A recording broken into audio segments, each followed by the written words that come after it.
Hello, everyone. I hope you're all well. And the days are slipping by slowly and slowly. And I, of course, was thinking of what can I tell you that will, well, I guess enhance or make it easier somehow for you to be able to look at this time and take the most of this time. Because whatever the facts may be, certainly with this coronavirus, this period of time that we have with this, there's no rewind button on it. It is time, and it is just as precious when we're doing something else. It's just as precious when we were born. It is just as precious as it was a decade ago, a year ago.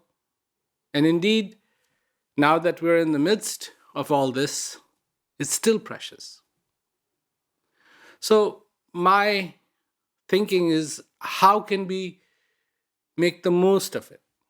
Not in terms of accomplishing something on the outside, not in terms of fulfilling some objective, but for ourselves that we feel, we who are caught in this, we feel that we're making the most of it. That it's not just time that is being just dwindled away in some idea, some concept, some against our wishes, lockdown, and so on and so forth. So, you know, one side consequence of this coronavirus lockdown globally around the world has been spectacular for nature. Even in the big parks in United States, the beautiful parks like Yosemite, the creatures living there, the animals living there, are taking over because people aren't there, and they have the whole place to themselves. The other day, I was watching this beautiful documentary or a little segment, and it was showing how beautiful Delhi is. And certainly, I remember in Dehradun, the sky used to be dark, pitch blue sky that apparently you can't see that anymore.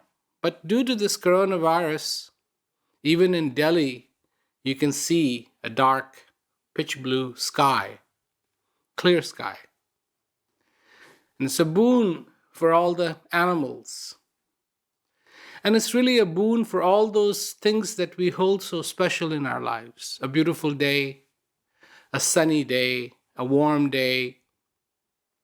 In fact, I sometimes wonder, you see me wearing a sweater, and it's like, where am I? Well, here I am in California, and in Southern California, it's cold. It's not even, the temperature sometimes hovers around 65, 67. So it's quite cold. And when the wind blows, it's really quite cold. But anyways, getting back to the point. So it's been quite a boon, quite a boon. And somebody just sent me a picture from France, from Paris, where the river is just spectacular because there's no boats on it. It's just still, very still, and you can see the reflection of the clouds. And of course, he's a professional photographer and sent me this picture, and it's beautiful and something unique. So, what's my point? Well, my point is this, that when we as human beings do what we do, whatever we consider our natural, everyday activities, and I'm not talking about going to the bathroom, but you've got to get transportation and get to your job, and then go to your job, find a parking spot, then reverse the whole thing, come back home, and this whole shunt and go for lunch somewhere, go for this, go for that, all this stuff that we have to do. And when you take a break from it, Everything becomes very quiet. Everything becomes very still. And as a consequence of that, and maybe we don't even realize that every day, all the things that we do have such a profound impact on the nature around us. But it does. So if you look at this nature as the ecosystem and look at us as this newcomer, relatively newcomer, that's driving everything insane, that's disrupting everything, then that would be a fairly good assessment of what really is going on. Because something is being disrupted. So how does that relate to what I want to talk about? Well, this is how it relates to it. That in our life, in our existence, there's also a beautiful nature that wants to be, that wants to really come forth. And whatever up here we have decided that we have to do, all our little routines, all our little understandings, all our little things that we think are important, are nothing but this obnoxious noise that when that is quietened, something beautiful happens, something beautiful comes forth, something beautiful emerges. The birds come out. The creatures that are always so shy and so afraid, they start to come out. And you see the vibrance, you see what it really is like, that it's beautiful.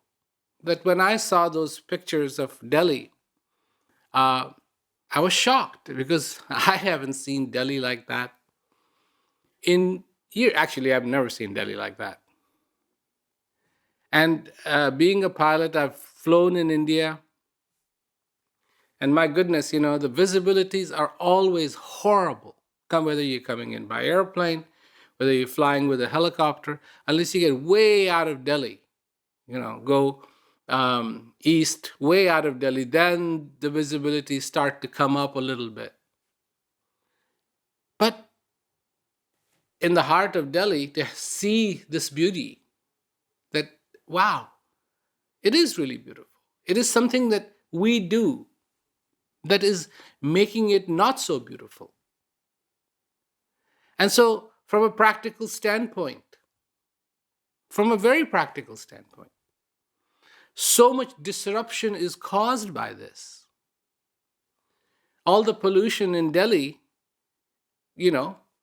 makes people die young and affects children seriously.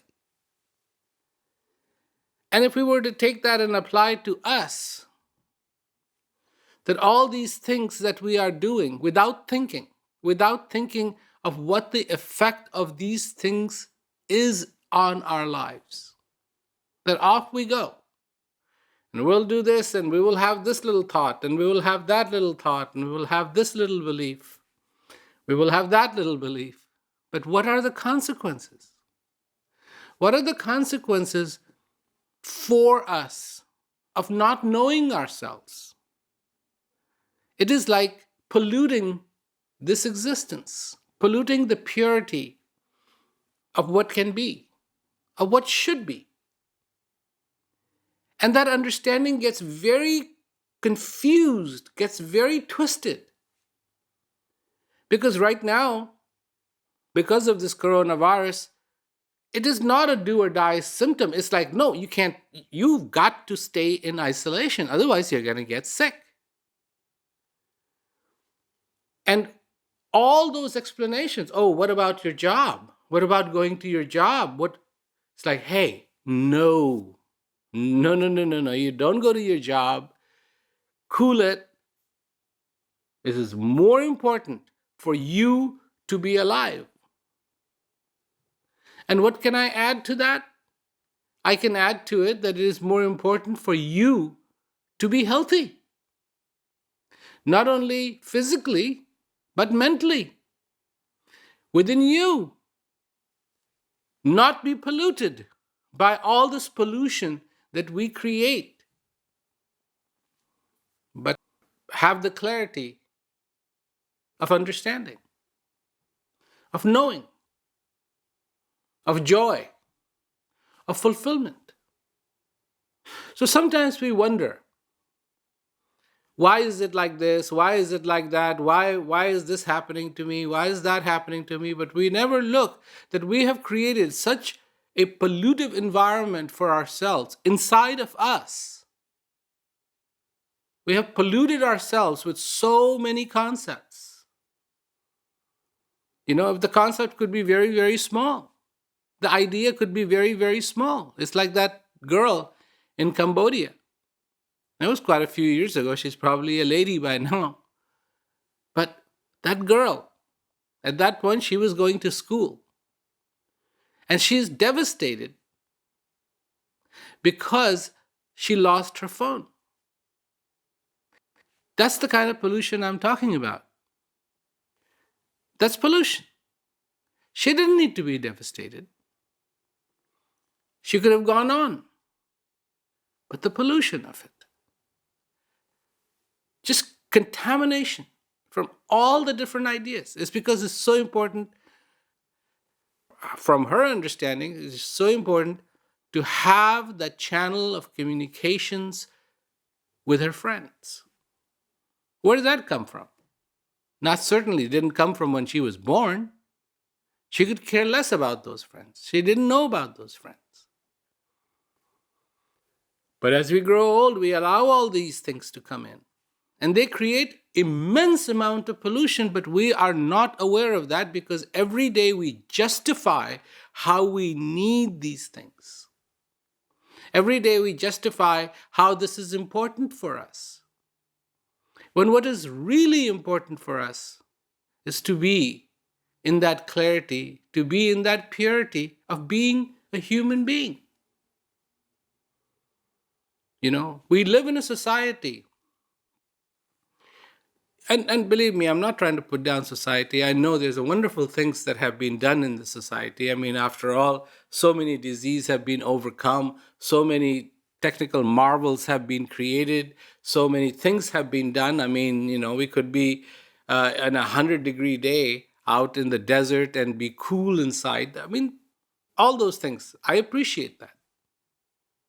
But alongside of it, we have allowed other things to come in which are actually harming us, which are actually hurting us. And we don't give that a thought, that how are these things hurting us? How are these things actually affecting us? As a society, yes, we have accomplished these things, but we also have jails full of people, full of not just people we found on Mars, not just people we found on the moon, but human beings from this earth. What is it? There is a story about Solomon. One time, a thief was brought in front of the king, and the king asked, "What is his offense?" He said he was stealing bread. The king turned to the thief, and said, "Why were you stealing bread?" He says, "Well, I didn't have anything to eat. I was hungry, and I saw the bread, and I couldn't resist it." So the king said, "What you did was absolutely wrong. You have to be punished by being whipped 100 times. 100 whips." The man started crying. He said, "Don't cry. It's okay," Solomon said. "That whipping is not for you. That whipping is for those people in the society that allowed you to be hungry." That's why Solomon is known to be the wise king. That whatever happens in our little world, we are part of it. And at no time, at this point in time, you can see what the importance of just even one person is. If one person in a household, say if you have 50 people in a household, and everybody is in isolation, and one person decides to break that isolation and go out there, and he could be contaminated. He could be. You don't know. He could be contaminated. Everybody will be scared of that one person. The power of one. I tried to make that abundantly clear to people, but I think I have miserably failed to make the power of one, but this coronavirus has done that for me. The power of one is now very clearly understood. And this is how it goes. Does it have to take tragedies like this for us to awaken? It shouldn't be. It shouldn't be that it takes tragedy for us to awaken. That it takes tragedy for us to learn. It takes tragedy for us to say, whoa, I take on the responsibility. I am responsible. And there is something that I can do. Yes, it is. There's always been something you can do. I mean, you look at this coronavirus thing, and, this is just a side observation. Long time ago, I was in Lucknow. Long time ago. I was a little boy then.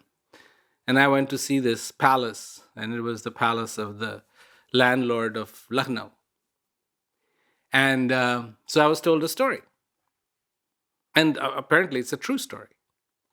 So the Nizam was watching in his palace, he was watching a dance. And the music was playing, and he was watching these girls dance. And his security guys came and said, Nizam, you better get out of here. We can see the British army is on the horizon. We can see the dust and everything else, so you better get out of here. He said, nah, don't worry about it. It's okay. A few minutes later, they said, Nizam, you better get out of here. The British army is at your front door of the city. He goes, don't worry about it. Not a problem. It'll go away. Everything will be fine.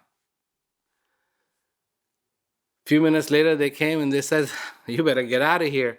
They're at your front gate, at your palace's front gate. And he goes, don't worry about it. A few minutes later, they said, they're about to enter this room. And that's when Nizam turned to his servant.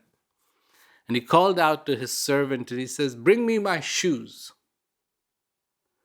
Well, the servant had fled. So there was no servant. So the Nizam started running. And the British caught up to him, arrested him. And he said to the British, he said, if only I had my shoes, you would have never caught me. Apparently, this is a true story. This is how arrogant he was. This coronavirus, was a long time coming. Nobody paid attention. Starts up in China, nobody pays attention. It's not like this is the first one. There's been SARS, there's been the MERS, which is amongst the camels. There's been the swine flu, there's been the bird flu. Long time, something like this can come. There's Ebola outbreak, that has to be taken care of. So the possibility of this happening, there was ample warning signs that something like this could happen. But in our arrogance, what do? We don't care. What do we care about? We care about going on every day, making two more lousy bucks that none of us are going to take with us. Absolutely not.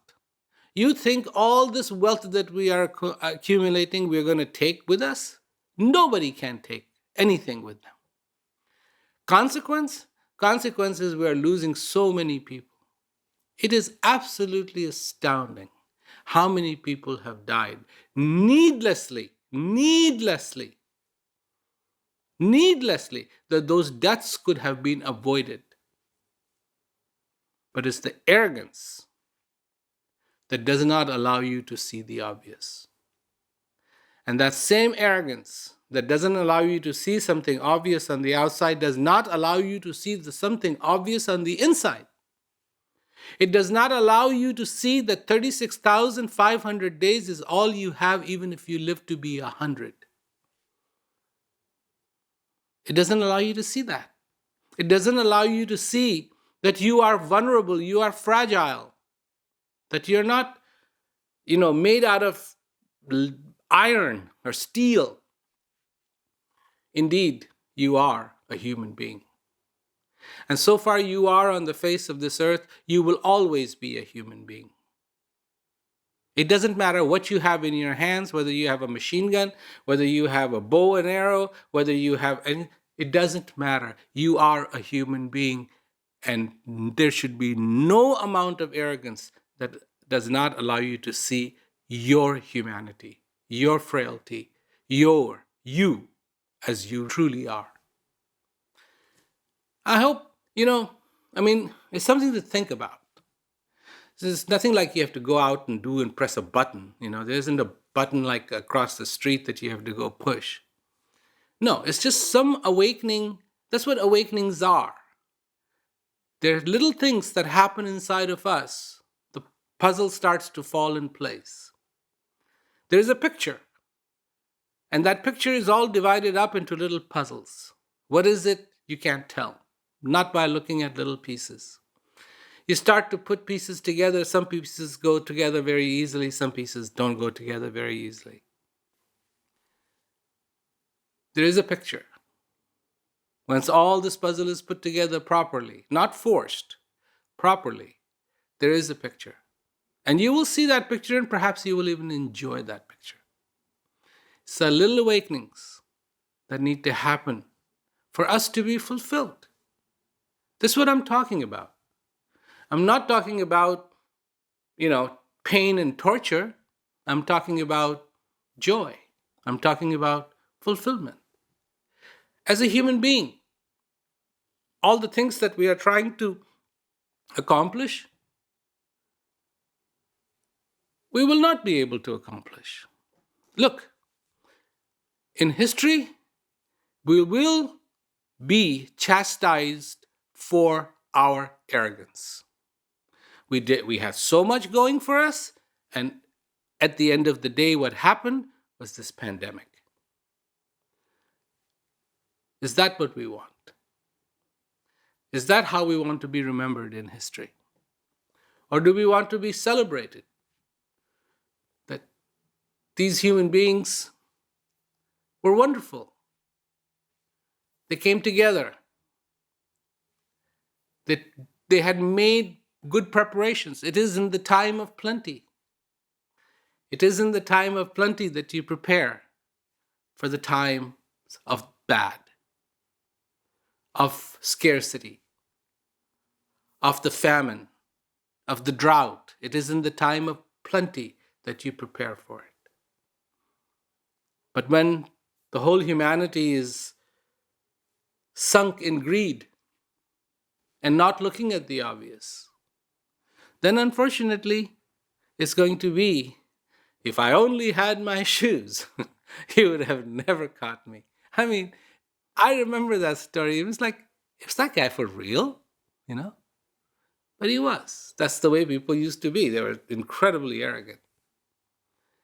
This arrogance isn't going to take us anywhere. This arrogance is, this little invisible little virus is rubbing our nose into it. It's like, yeah, well, what are you going to do about it? And, we are at its mercy of all the doctors and everything else out there, to the breaking point. The medical staff, to the breaking point. They're working so hard, to the breaking point. And all those resources that we were always proud of, to the breaking point. To the breaking point. Is this what we have created, ultimately? Well, if this is what we have created, then let me tell you that there is another possibility. And that possibility is about being fulfilled, about kindly being looked down in history and said, no, those human beings had learned something. They stood for something that was good. They understood their humanity. They understood themselves. They lived their lives consciously, and they had a heart full of gratitude. Maybe that's a possibility. Maybe that is a possibility.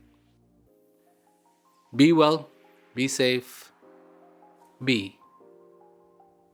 I'll talk to you later. Thank you.